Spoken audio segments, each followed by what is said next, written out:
It's a great day. We've all waited a long time for this. And it's a real testament to the dedication of many people, most notably the Friends of Wilmington Parks, who have kept this project moving forward.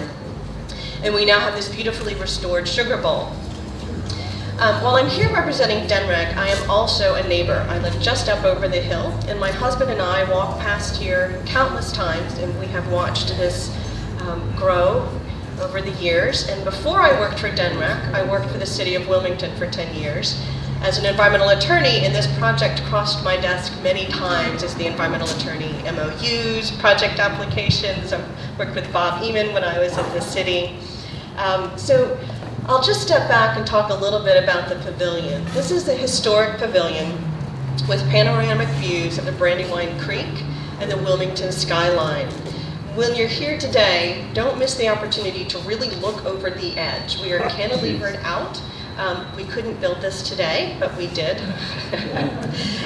under the grandfather clause of the historic preservation.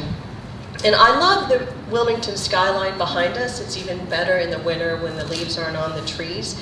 And I just think it's such a great view because here this is the end of the Piedmont geologic formation, and it comes down from the mountains up in the Appalachians down into Wilmington, and this is the peak of it. And then after that, it goes south all the way down to the coastal plain, all the way down to the beaches. So this is such a pinnacle, and it's such a wonderful view here from the pavilion. But I think the title of Susan Chase's wonderful book about Brandywine Park really sums up what's important about this pavilion. Within the reach of all. Within the reach of all. In this urban area where we're so densely populated, these greenways and parks provide an oasis for all of our citizens. Parks are the souls of our city, and Wilmington is lucky to have such an amazing park right here in the middle of downtown. So the pavilion has long been a gateway to Brandywine Park. It used to be the gateway down to the Brandywine Zoo. If you look carefully back in the woods through here, you can see the old lampposts of the path leading you down to the Brandywine Zoo. Still today, when you walk past here in the evenings, you can hear Xana the tiger roaring. It's rather spine-tingling. I love it. And my husband and I also love to come here to bird watch. It's remarkable, even though you're at ground level, if you turn around, you're in the canopy. You never get that perspective. And so we love to come here in the spring, just as the leaves are starting to leaf out and the spring migration is starting. And you can almost always see tiny blue-gray gnatcatchers. They've just flown up from South America all the way up, and they've hit the highway, that's the Brandywine, and they're stopping here for just a short while. So it's experiences like these that the pavilion will bring to current residents of the city and future residents. The pavilion fell into disrepair many decades ago after the Hurricane Hazel, but thanks to the collaboration of Wilmington Friends of Wilmington State Parks and the state and many others that I'll mention in just a minute, we've been able to finish the construction today. The pavilion is topped by a 40-foot dome. I know the dome was finished for quite some time, but we had problems with clips connecting it. The concrete deck has been restored, the stone wall has been restored, it's been made ADA accessible as well. So there have been many who've helped make this day possible, and I'll just mention a few here today. Friends of Wilmington Parks member Dennis O'Sullivan, are you here? Can you raise your hand? Dennis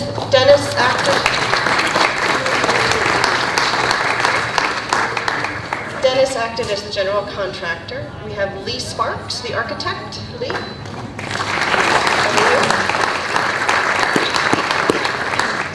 We have John Kurth from the city of Wilmington, my friend.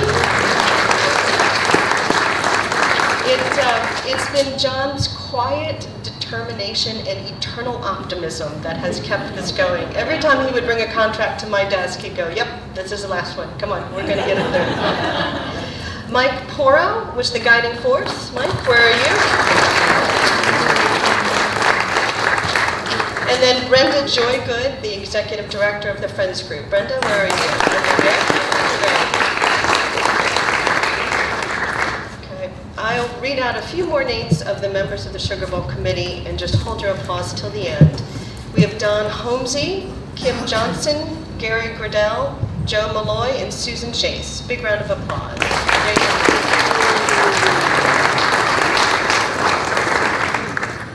I'd like to take this opportunity to thank our amazing DNREC Park staff. We have Bob Eman, raise your hand, DNREC Parks planner. James Wagner is here. And we have former State Parks Administrator Ron Crouch, who has traveled up from Georgia. Where did you travel from, Ron? Where did you travel from? North Carolina. North Carolina, so he's come a long way to be here today, but we're delighted that he is with us. Former State Parks Director Chaz Salkin. Is Chaz here? Chaz wanted to come. We were going to come together, but he's on his way back from Canada. Okay, very good. So many thanks. Big round of applause to our Delaware State Parks. If I've forgotten anyone. We'd also like to thank our elected representatives who have donated community transportation funds. I know Senator Harris McDowell is here. Right here, thank you.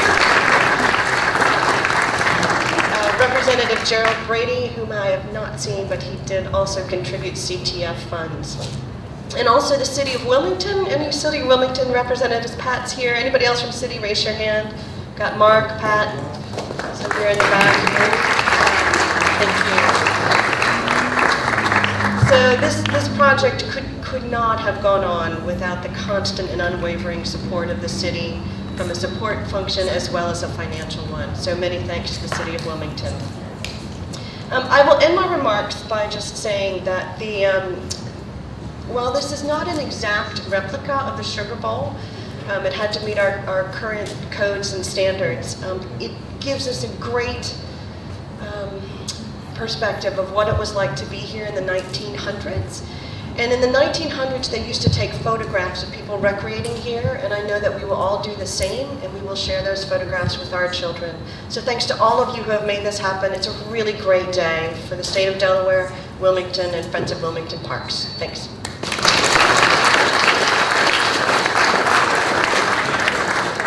Thank you very much. Our next speaker is State Senator Harris McDowell. Senator McDowell.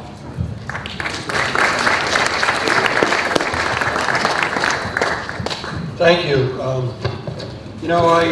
I've always suspected that anybody who could sing as well as Frank Sinatra had to have some Irish in him. And now I know it, because we had John Riley here doing his wonderful rendition. Sean Riley doing his wonderful rendition of Sinatra. It's really beautiful. So I'm proud to be here. It's my honor to be here to officially open the historic Sugar Bowl. This stunning structure was in planning for a long, long time. I know that it was at least 30 years, and it went back before that. It's has been a cultural fixture of this community and the city of Wilmington since 1902, and now once again will be. For generations, this pavilion has been a communal gathering place full of music, art, entertainment, and cultural exchange, thanks to the hard work of the Friends of Brandywine Wilmington Parks, particularly, and others here today. And I'm not going to be able to do everybody, but I want to do some extra shout out to Mike Perot, who was a big part of this happening, and also to John Kurth and Pat Maley, who constantly pushed and prodded and did what they had to do to get this done. It is my hope that this pavilion will be named after David Hudson, a tireless community activist who plugged and prodded and cursed people, anybody he had to do to get this thing moving. Also, a mention of his life partner, Edwin, who both of them have passed away, and to their adopted son, David Osterwitz, who I don't know whether he's still with us or not. But these were very important people to make sure this got done. So it's a Wilmington's proud history, and we'll all be able to enjoy this time after time after time. Thank you very much.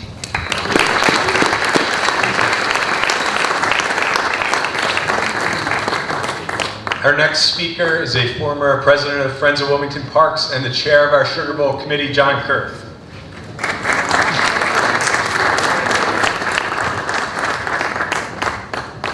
Thank you, Tom.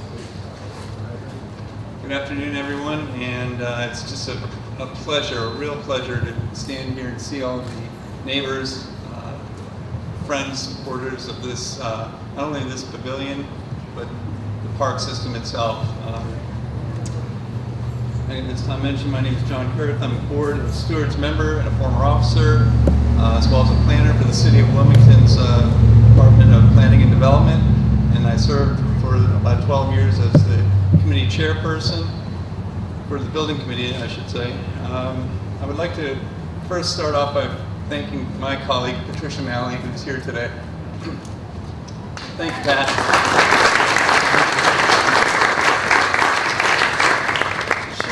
She first got me interested and involved in this project, and it was due to her friendship with the late David Hudson, a nearby neighbor, preservationist, as well as a poet laureate for the state of Delaware. And she knew how important this project was, building this back from its tattered remnants to what we see today.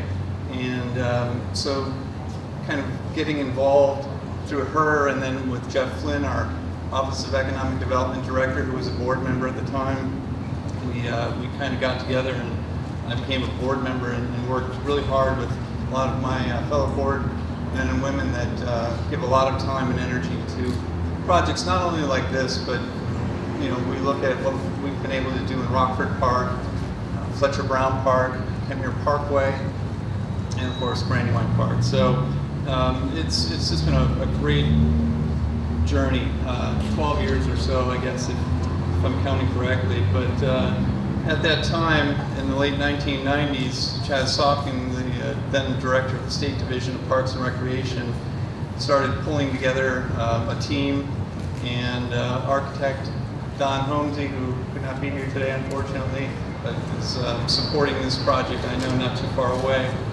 Lee Sparks from Design Collaborative, structural engineer Gary Gردell, general contractor Dennis Sullivan, Ron Crouch, FOP executive director at that time Kim Johnson, Mike Toro, somebody who wasn't mentioned, landscape architect Chad Nelson, and Patricia Malley and I, we started working on this project as a committee, and it just, there were times when it just didn't seem like it was going to happen, but with DNREC's support, that first $100,000 grant to kind of get us going, we had masonry contractor Paul's Pointing do the work on the Brandywine granite base.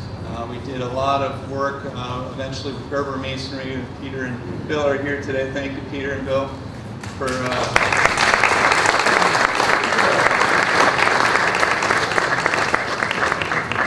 more so for putting up with me and my incessant phone calls.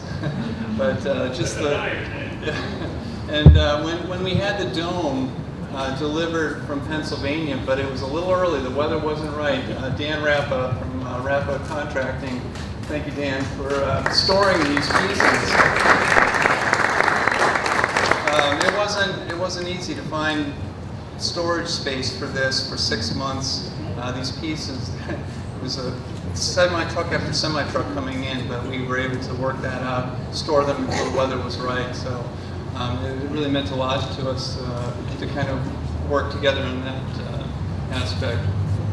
And finally, well, not finally, but I'm looking directly at our friend Jim Garvey from Edon. Edon is the manufacturer of this this wonderful pavilion, this landmark, and he's been involved actually probably almost as longer than I have, and stuck with it. And again, there were times when we were struggling a little bit on the funding, and they had to hold the cost. Energy prices rise, cost of living, things rise in price, but they worked with us and knew that they believed in this project and knew that we could just, if we could just give it a little more time. And so all those iterations of contracts, and all the time that you worked with us, on behalf of all the board stewards and the staff, Kathleen Patterson and Brenda Joygood, thank you so much for working with us.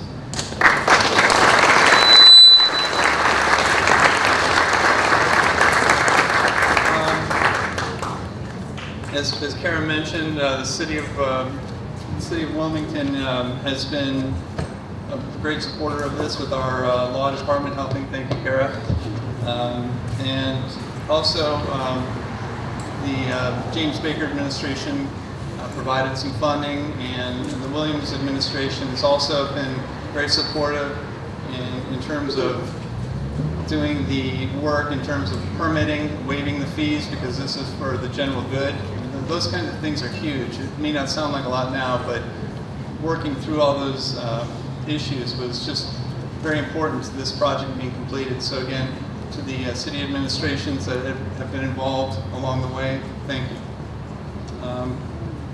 And I just want to end by saying thank you to Ray Bivens and Kara Coates and Bob Amon of DNREC for just believing in us. I know it took a long time, and there were times when it just didn't seem like it was going to happen, but they believed in us. And the result is for all to enjoy, and I hope that for all of you that are here for the first time, just spread the word. We want this to be used and enjoyed by visitors to the city, residents, and neighbors. So thank you.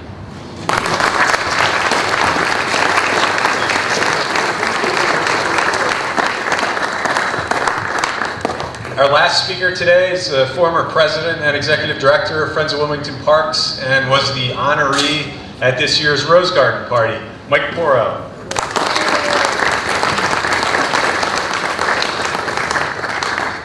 Thank you everyone for being here today. Appreciate everything and all the support we've gotten throughout the years. What wasn't mentioned yet today was this is the Friends of Wilmington Parks 25th anniversary year. We've been together since 1991, and we've grown from about 25 people back then, when I know back then Joe Malloy and Gary Linarducci back here were on the board, but I don't think anybody else was there at that point. We've grown from about 15 people with Russ Peterson and Jim Peterson to over 500 members. So a good organization to belong to. If you're not sure who belongs to it, just look around at the green lime t-shirts. Anybody wearing a lime green t-shirt here is Friends of Wilmington Parks board. Lots of members are here today too, but hopefully you will join our organization and help us continue to do these things into the future. For me, the Sugar Bowl is very personal. When I was a kid, my grandfather lived on 18th Street, and when my mom and dad were sick of us kids when we were little, she used to dump us every Sunday at my grandfather's house. And my grandmother didn't want us in the house, so my grandfather would take us into the park. And we would come up to the Sugar Bowl, down to the Brandywine, down to the zoo, and we would walk up 18th Street, play on the cannons that sat outside here, and then go down to the zoo. So for me, it's a very personal completion of a dream to get this back together the way it should be. I really want to thank, this project took so long, that it went through 3 executive directors, started under Kim Johnson. Kim, I know you're here somewhere, there's Kim.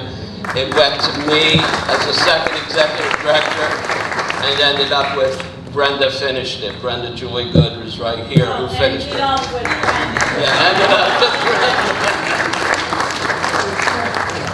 It also went through 3 park managers, because it started under Ron Crouch, who came all the way up from his retirement to be with us here today. It went next to Andy Roy and was finished by Sue Stats. I guess what I'm saying is it always takes a woman to finish the job, right? But thank you for all that work that you did. During this period was the worst recession that we've seen in our lifetime. So it would have been done sooner if there was more money, but in 2005 to 8, money sort of dried up in 2008. The money, the first half of the money that was raised to do this, because the state came to us in 1998 and said, this is a great project, why don't you guys do it? And we said, I don't know if we can handle it. It's a big project, it's going to cost a lot of money. And the state told us, quite honestly, it'll cost you guys a lot less money than it would cost us to build. So we took it on. It was one of the most contentious votes on the board. It was a split vote on the board, but we did it because we knew we'd have the backing of good people like Senator McDowell and Jerry Brady and other people in the city who would support us to get this done. We've had great help all along.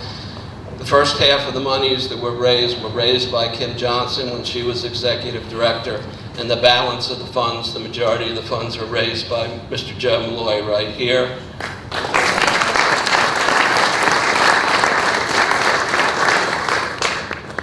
This really wouldn't have been done, though. It was a labor of love for a lot of people. But there were two people who dogged this thing from the beginning, and every time there was a problem, they were there for us. Would not have gotten done were it not for Dennis O'Sullivan staying true to this project whenever we needed him as the general contractor. I know, Dennis, this has been 10 years of your life, and you and I had lots more brown hair when this started. I know that. I know that. Yeah. But the true glue who pulled this thing together tenaciously was John Kurth, who just spoke.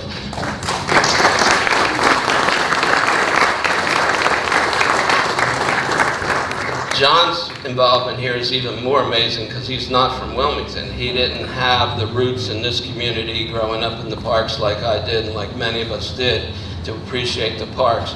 He just fell in love with them. And at every step of the way, there were problems in this project, lack of money, all kinds of issues that you had to deal with. Many people wanted to give up along the way, and it was always John who said, "Oh no, we can do it, we'll find it, I'll talk to the city, we'll get it done." So I wanted everybody to know, because John's not staying on the board this year, he's retiring from the board after many years. But this really ought to be a party in his honor dedicated to him pulling this project together for everyone.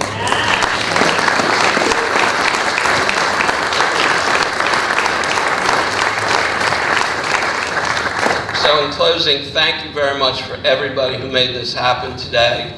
The party's going to go on for a couple hours. There's food and drink.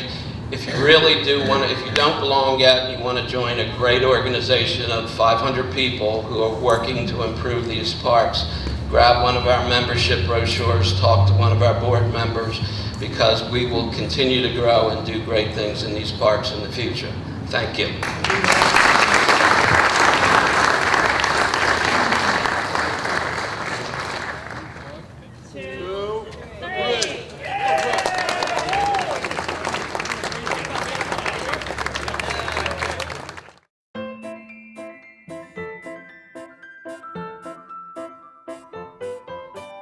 Thank you.